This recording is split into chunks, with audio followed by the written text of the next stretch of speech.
Ketika Nabi Ibrahim baru saja memiliki putra, Ismail, yang dilahirkan oleh Ibunda Hajar, Nabi Ibrahim membawa istri dan putranya Ismail yang masih disusui dan menempatkan keduanya di tanah Mekah. Di dekat Baitullah, di sebuah sisi pohon besar di atas sumur Zam-Zam bagian atas Masjidil Haram.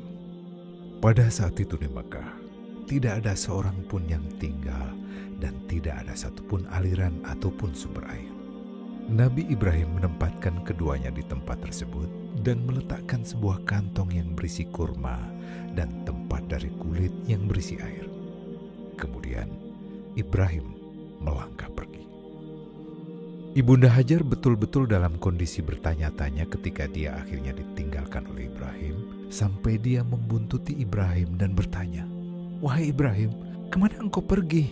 Apakah engkau akan meninggalkan kami di lembah yang tidak ada seorang pun manusia? Dan tidak ada sesuatu pun?" Ibunda Hajar mengulang-ulang terus pertanyaan tersebut dan Ibrahim tidak menoleh kepadanya. Sampai akhirnya Ibunda Hajar berkata, "Apakah engkau meninggalkan kami di tempat ini karena Allah yang menyuruhmu melakukan ini?" Maka Ibrahim baru menjawab, "Iya, Allah lah yang menyuruhku melakukan ini." Maka Ibunda Hajar berkata dengan segenap keimanan, "Kalau memang begitu, Allah tidak akan pernah mengabaikan kami dan Allah pasti melindungi kami dan memelihara kami." Ibunda Hajar kemudian kembali ke tempatnya semula. Nabi Ibrahim terus berjalan sampai beliau berada di sebuah bukit, di mana dia tidak bisa melihat Ibunda Hajar dan anak yang beliau tinggalkan. Beliau menghadapkan wajahnya ke arah Baitullah.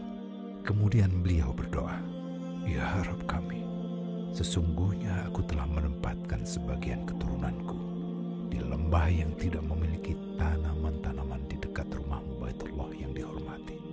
Ya Rabb kami lakukan itu supaya mereka mendirikan sholat. Jadikanlah hati sebagian manusia cenderung kepada mereka, dan berikanlah rezeki kepada mereka dari buah-buahan supaya mereka bersyukur." Ibunda Hajar lalu menyusui Ismail. Ketika air yang ditinggalkan Ibrahim itu sudah habis, Ibunda Hajar berada pada puncak kehausan. Demikian juga dengan Ismail, merengek-rengek menangis ketika dia juga dalam kondisi kehausan. Ibunda Hajar tidak mampu lagi menyusui Ismail karena kehausan yang dia rasakan. Maka pada saat itu Ibunda Hajar menemukan Sofa, gunung yang paling dekat dengannya. Dia berlari menuju ke puncak bukit Sofa untuk memastikan apakah ada orang yang melewati tempat itu atau tidak.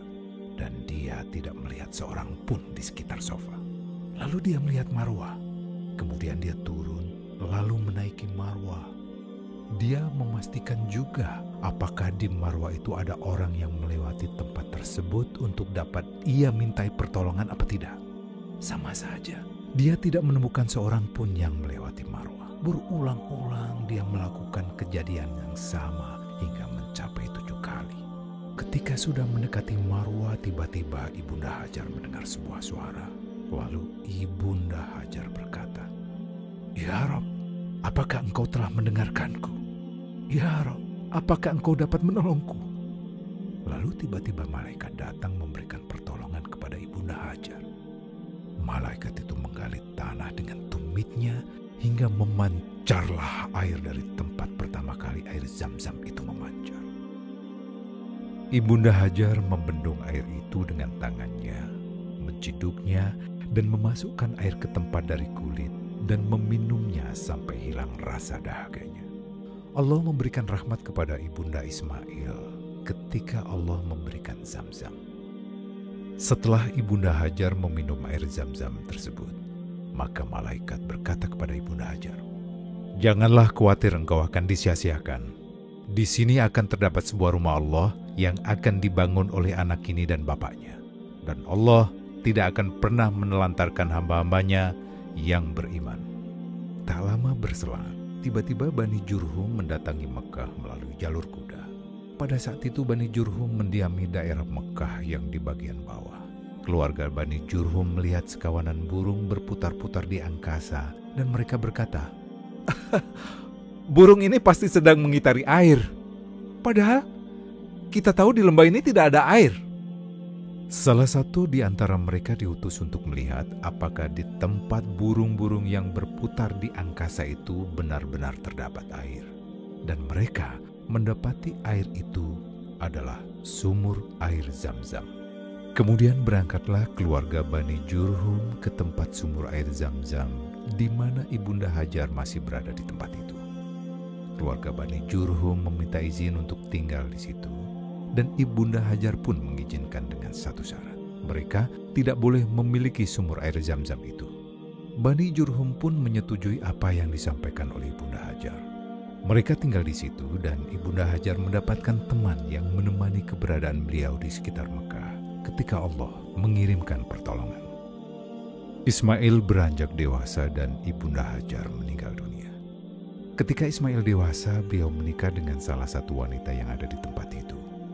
Ketika beliau pada suatu waktu keluar untuk mendatangkan rezeki pada keluarganya, saat itulah Ibrahim datang menjenguk Ismail dan tidak menjumpai Ismail. Ibrahim bertemu dengan istri Ismail dan sempat bertanya kepada istri Ismail, "Apa yang kalian rasakan menjadi sebuah keluarga?" Istri Ismail menceritakan tentang kesulitan dan kepayahan yang mereka rasakan ketika mereka tinggal di situ. Kemudian Ibrahim berpamitan dengan istri Ismail dan berkata, "Katakanlah kepada Ismail supaya dia mengganti palang pintunya." Ketika Ibrahim pulang, datanglah Ismail. Dan Ismail merasa baru saja ada tamu yang datang. Lalu bertanya pada istrinya, "Adakah yang datang pada dirimu?" Istrinya menjawab, Ada orang tua yang datang, memiliki sifat-sifat semacam ini dan semacam itu." Lalu Ismail berkata, "Apa wasiat yang ditinggalkan untukku darinya?" Maka istrinya berkata, Dia menyuruhmu untuk mengganti palang pintu." Maka Ismail berkata, "Itu ayahku, dan ayahku memerintahkan aku untuk menceraikanmu." Ismail mengembalikan wanita itu kepada keluarganya dengan cara yang baik. Lalu Ismail menikah kembali dengan wanita Bani Jurhum, seorang istri yang lebih baik daripada yang pertama. Kemudian datanglah kembali Ibrahim yang kedua kalinya. Beliau tidak berjumpa dengan Ismail. Lalu mendatangi istrinya. Ibrahim bertanya, "Bagaimana keadaan kalian?" Istri Ismail yang kedua ini berkata, "Alhamdulillah, kami dalam kondisi baik, kami dalam kondisi berkecukupan, dan kami selalu bersyukur kepada Allah." Ibrahim bertanya kembali, "Apa yang kalian makan?" Istri Ismail menjawab, "Kami memakan daging." "Dan apa yang kalian minum?" Ya kami minum air." Lalu Ibrahim alaihissalam berdoa, "Ya Allah, berkatilah mereka pada daging dan air."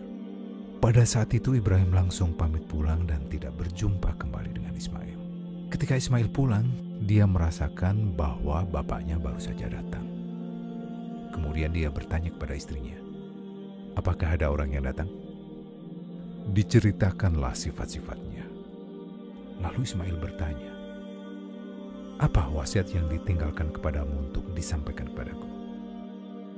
Istrinya menjawab, "Dia berwasiat supaya kamu tidak mengganti palang pintumu." Kemudian Ismail berkata, "Itu adalah bapakku. Dan bapakku memberikan wasiat supaya aku menjagamu sebagai istriku." Kemudian Ibrahim meninggalkan mereka selama beberapa waktu. Pada saat kedatangan Nabi Ibrahim yang berikutnya, Ismail sedang meraut anak panah di bawah sebuah pohon besar di dekat sumur Zam-Zam. Ketika Ismail melihat Nabi Ibrahim mendatanginya, Ismail begitu gembira, lalu mendatangi bapaknya.